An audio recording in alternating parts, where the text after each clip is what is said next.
welcome back to another episode of Poor Choices.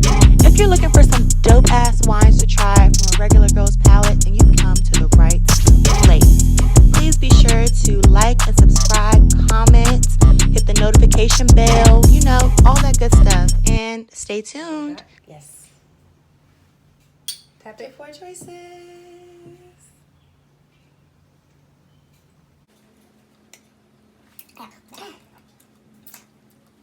Wet on my nose.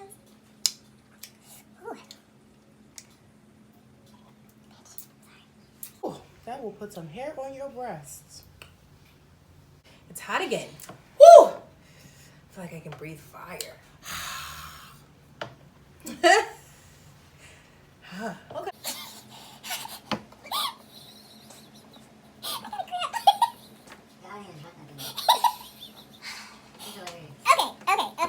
Let's get this. Okay. Action. Hey, I'm B. And it's your girl Mel. And welcome to another sesh with Poor Choices, the regular girl's guide to dope ass wines. And the wines we'll be discussing today are low-hanging fruit, sweet red, and we have another thing here that's not wine. Stay tuned to find out why. Dun, dun, dun. Dun, dun, dun. In the meantime, in between time, please feel free to like and subscribe. Hit the little bell down there so you can be notified when we drop any new videos. Pull up on us in the comment section. Follow us on Twitter, Instagram, like us on Facebook, and yeah. Let's get lit. Let's do it. Okay, so like Braxton said, we have low-hanging fruit with us today. By the way, I love this little spigot. This is... Thank you. Total wine girl. Yes, this really makes me happy. Even though it concerns me that you even needed a spigot for this wine. I mean, I ain't finish it, if we're going to be honest. I did not finish. That's so unlike you. I know, but we finishes the wines. we do. Our guest here today. Since she wasn't a fan of low-hanging fruit, I really wasn't that much of a fan. It's not a bad wine. Don't let me confuse you. It's not a bad wine. But I feel like we can purpose this wine a little better than just pouring it in our glass day to day. It does have 10% alcohol volume, which we know is a win. Won't go below 10. Nope. Bars. Yes. It's cookout season, graduation season, be outside season. So why not want to enjoy a delicious sangria while you're outside? And with low-hanging fruit, you're able to do this for a large group of people and not really bust your wallet down over the head or catch an attitude with your friends for being your friends. So very true. Yeah. So, low-hanging fruit, I wouldn't say is my first choice for a wine that I was just going to pour into my glass to enjoy. But I would definitely use low-hanging fruit to make a sangria. They also have white wines. It's a variety. This low-hanging fruit has a Very wide diverse selection brand, of options for you to choose from if you're a white person or a red person. or a black person. Bruh. Today we have for our junk food selection is spicy nacho Doritos. So, without any further ado, I think we're going to mix this thing up. Let's get mixy.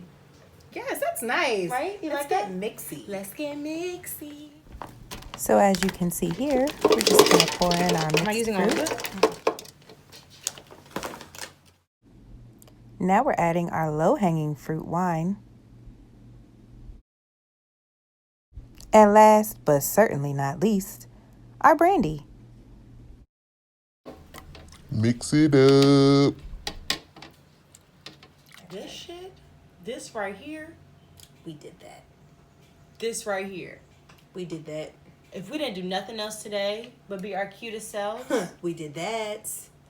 we did this. Okay, so let's get into what's in that and this. So, of course, we have the rest of our... Low-hanging fruits. Put that over there. We added in some Parmesan brandy. About half the bottle. Maybe a little more than half the bottle. We wasn't wilding out. We also have a mixed berry collection of frozen fruit. We chose frozen fruit so that it would chill the sangria without watering down the mixture with ice cubes. And this is our finished product. We've got some fruit floating down at the bottom. And we did that. And it's so good, y'all. It really is. It is It's so actually a little strong, but I like it. good. It's not like medicine-y, though. Mhm. Spicy nacho Doritos pair greatly with sangria.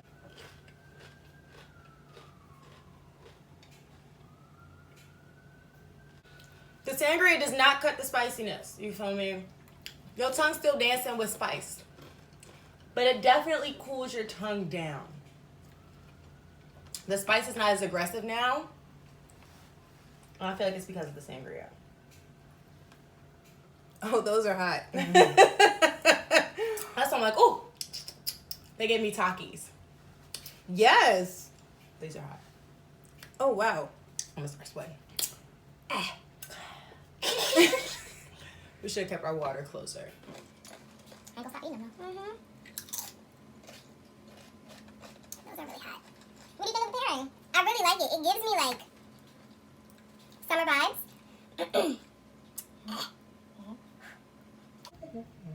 I really like this sangria.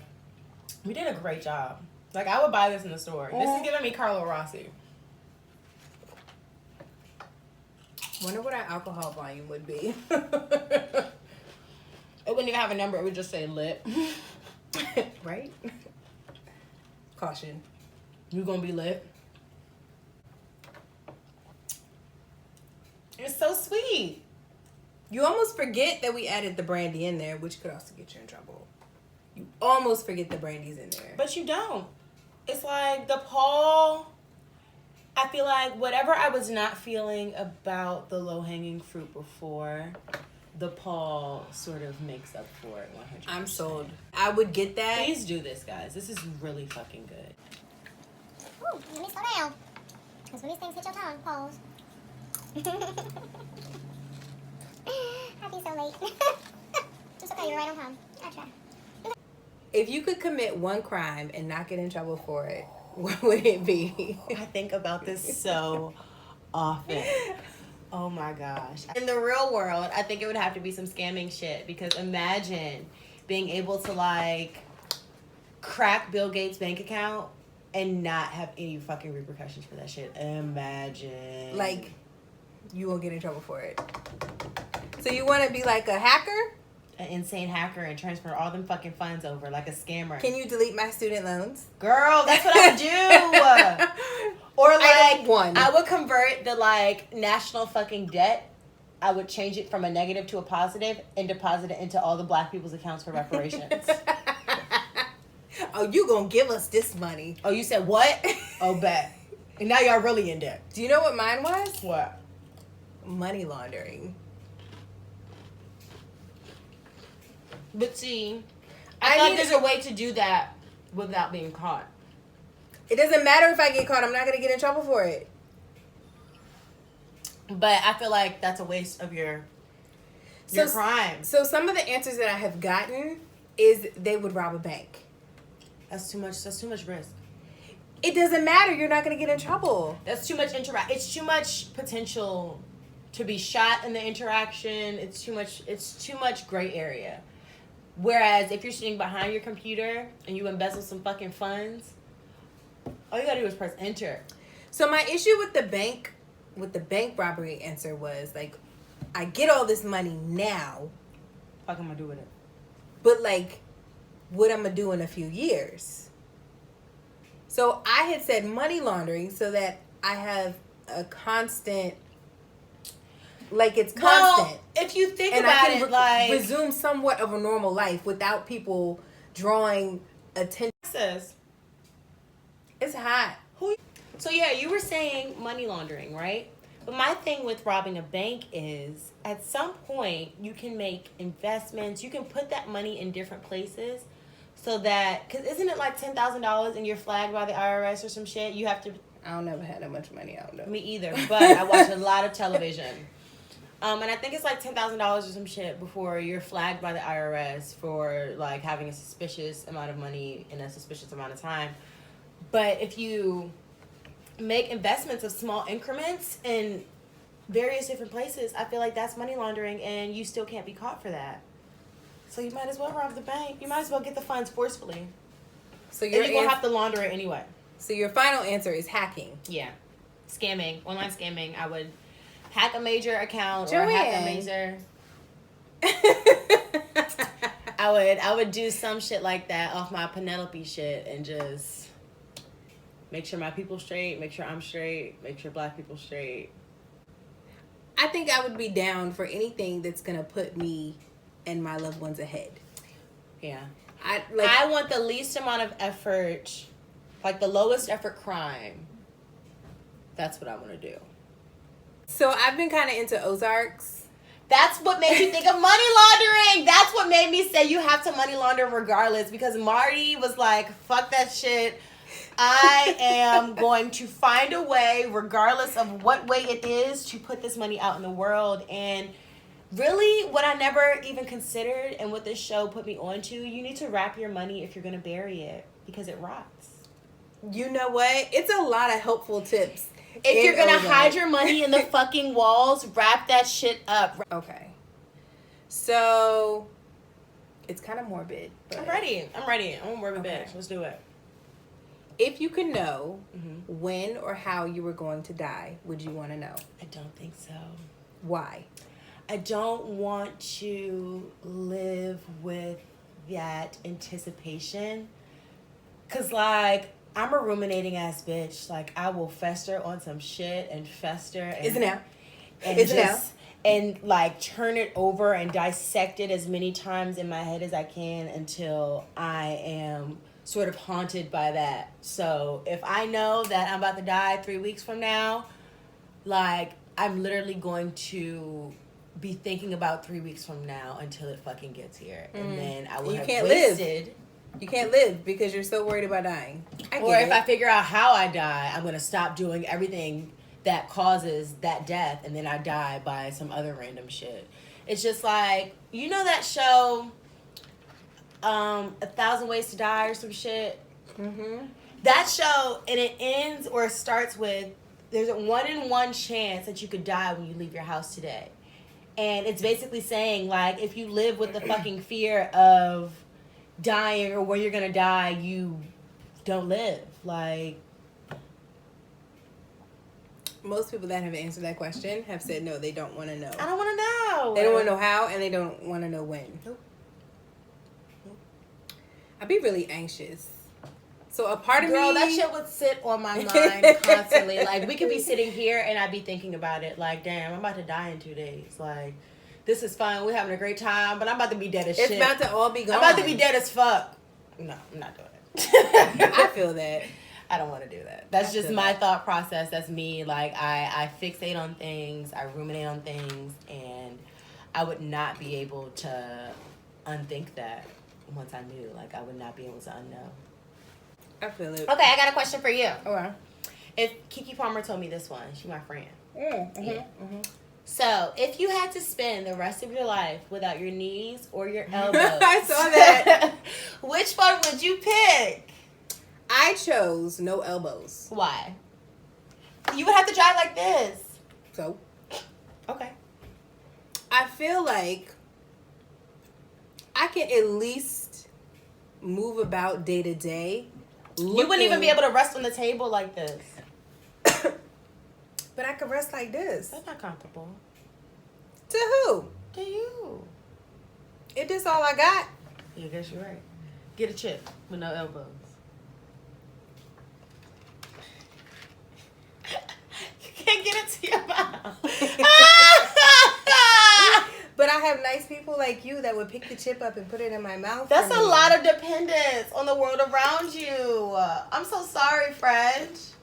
Now, but with no knees, you wouldn't be able to sit, for real. I Like, couldn't you'd walk. be in a car like Think this. about how you walking. You'd be in a car just like this. I got arms. I do have arms, so it's like, hey, everyone. My knees not bending.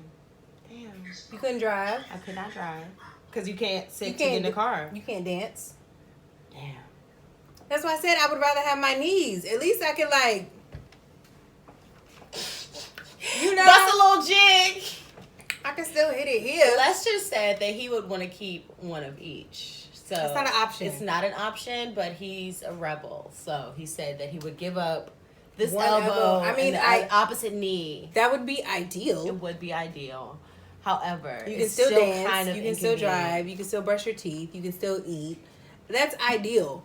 But that question tickled me. I was like, wow, I never even thought about that. Like, two bendy ass needable, like, parts of your body that you need. You need them both. Needable. It's okay. No. Parts that you need. Needable. Hashtag needable. Needable in the comments. You need both. Thank you, elbows. Thank right? You, knees. Even something as simple as, like you said, picking up a chick. That was a great question. Thank you. That was a great question. Okay, Vegas or Miami? Would you rather turn up hangover style you without don't have to finish that? repercussions? I'm Vegas all the way. Vegas was a great time. Oh my gosh, that was a bomb We had so much fun. Okay. All right, so my would you rather comes with a scenario, right? You out on a date, you feel me? Y'all ordered a whole menu. The check come back, you can't pay. Mm-hmm. Would you rather go in the back and wash dishes so y'all can leave? Or would you rather them just call the police? That's busty suds. Oh, no, That's friends. busty suds. You know how I feel about a dish. I'm a dine and dash before I wash a dish. What? No, I can't have that. No. And okay, so it also depends on the level of our dating. Yeah. So If this is the first date, you got me fucked up. Call the police. I'm leaving you. Sorry to this man. But if this is bae, I'm not gonna leave you. I'm not gonna leave you to wash the dishes. I'm not gonna leave you. Yeah. Because you know how I feel about dishes. So for you to put me in this situation, it's Yeah, like, all right. Let's go. We can argue later. No. We gotta go. All right. I'm gonna go to the bathroom and leave. Then you go to the bathroom and leave. But yep. Blah.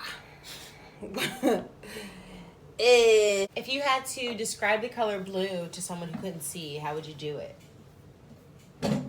Do they know any other colors? I don't know. If I had to describe blue, it's the color that you feel when you're sad. Yes! That was great! Wow. Keep going. It's the color when you feel when you're sad. That's great. It's the color you might feel when you feel like refreshed or light. Because there's different shades of blue. Wow. Right? I'm picking up what you're putting down. Are we doing like clouds blue? This is a vibe. Are we doing like ice blue? You're so good at this. Are we doing like Wow. gang blue? Squad. Are we doing like, you know what Wow. I'm saying? Blueberry blue? That was great, Melissa. I guess that's all I have for blue. You're freaking awesome. Thanks. That was really good. If you had to That describe... was an assignment from like high school, and I don't even remember what I said. Was it but That really? was so good. Like, That's what's up. So if you had to describe yellow. yellow is happiness. That's why it's my favorite color. I feel like yellow is like the embodiment of happiness. Like when I close my eyes and think of being happy, I see the color yellow. Okay. You know? Like, So the opposite of blue. mm-hmm. Okay. Yellow is the color you feel when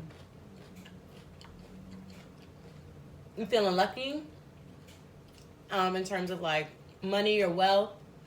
Because I feel like with gold and yellow give me the same type of vibes. Okay, friendship? Yeah. Maybe friendship? I could see friendship with yellow. And yeah, just community. Like being nice to That's people. nice. Yes, community? Love being around Okay. people. Like I feel like that's definitely what yellow is all about. Okay. Say hello.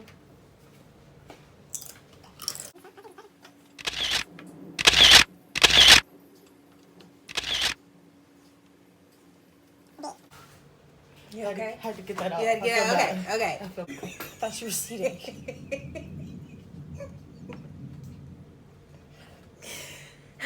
Okay.